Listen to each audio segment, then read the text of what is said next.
Hello, this is my last video for today. Now I can hear some of you say, Jem, there is a difference between remote viewing, astro traveling and channeling. So because I said to me it's all the same, when I channel, for me it's remote viewing. But for you guys, you may see it as differences. So let's have a look at remote viewing versus channeling, the truth, accuracy, and staying safe. So hello, beloved truth seekers.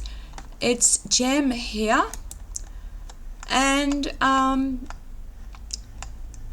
today I want to gently unpack something important. What's the difference between remote viewing and channeling? How accurate are they really? And how can you explore safely without losing yourself? So remote viewing, RV. Remote viewing is a trained mental skill. You quiet your mind and gather sensory impressions about a distant place, time, or object. It came out of military programs like Stargate. Accuracy, 50 to 70% is realistic for good viewers. Very few hit that consistently. It's like controlled daydreaming mixed with intuition. It stays within your own mind. You're not inviting an outside being in. Channeling. Channeling is when a person lets an external consciousness, an angel, a spirit, or a higher aspect, I'm going to call it an entity, being, or your higher self. For me, it's divine love and light. Communicate through them. The channeler may hear words, see visions, or even speak or write messages automatically. Accuracy depends hugely on the channeler's state of mind. When pure, it can bring beautiful wisdom, but it's vulnerable to ego and trickster energies. Unlike remote viewing, you open your energy field, and if you're not grounded in love and light, darker forces can creep in. The risks. Please listen carefully. A good remote viewer, John B., once said he doesn't trust channeling because he saw people lose their minds or worse. I believe him. I've also danced with this danger myself when I was lost in addiction. My ego wanted to feel special, and it attracted energies that fed my illusions.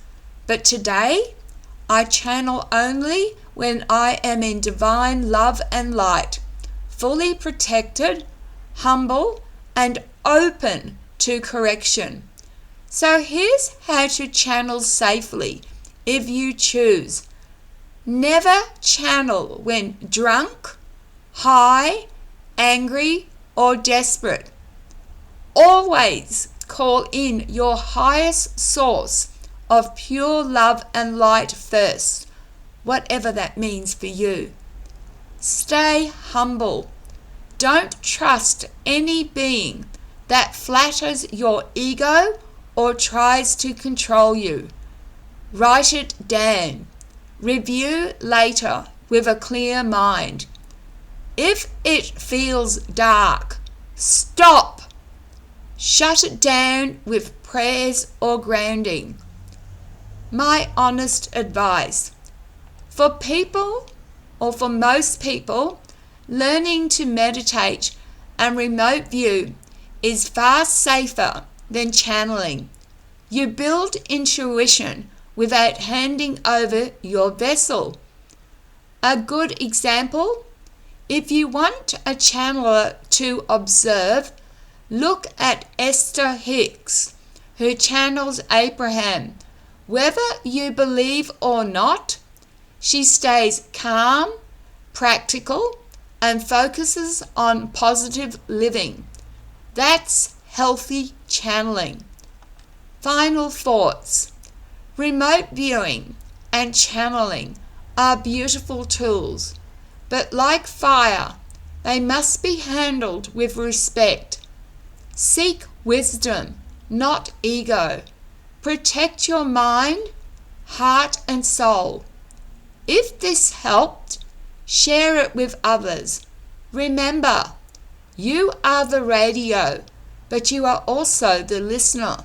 Choose your station wisely. With all my love, light, and blessings, this is Gem Out. And just before I do go, I have done both. I have done remote viewing, and I just want to share very interestingly with you my results of my remote viewing. So you're given a target. You don't know what it is, and I would get, say the target was, just say, the Himalayas. I would get the sea, and then say the second target was a Buddhist temple. Let me repeat that. The first target was the Himalayas. I would get the sea. The second target would be the sea, and I'd get a Buddhist temple.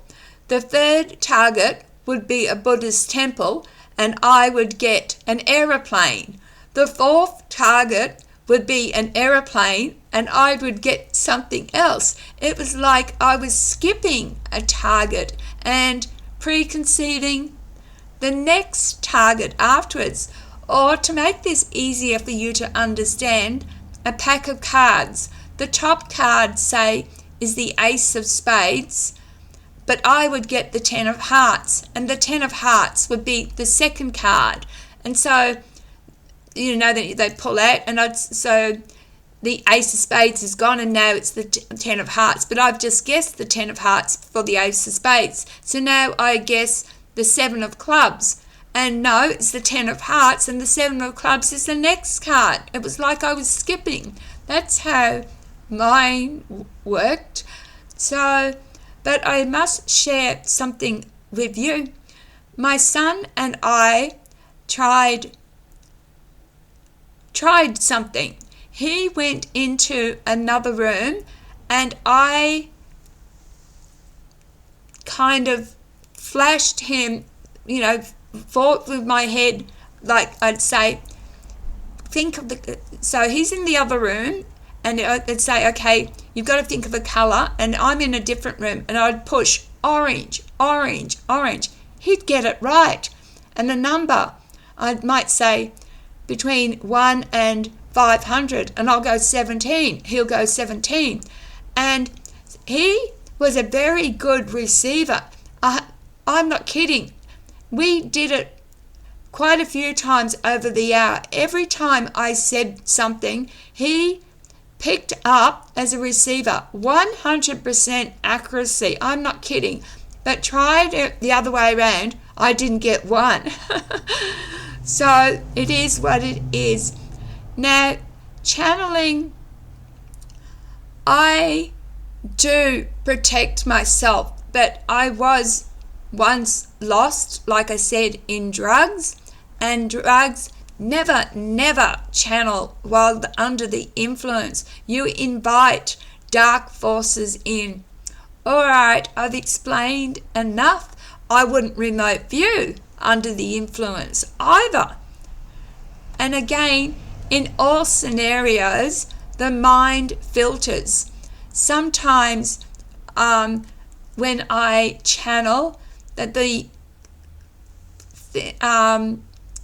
I might get green, but I'll write blue because I'm haven't trusted my gut to what it's really said. So sometimes I guess because I'm receiving a lot of information really quickly, and especially if I'm automatic writing, it is very hard to write so quickly to catch up with the words that are just being thrown at you. So sometimes the mind filters.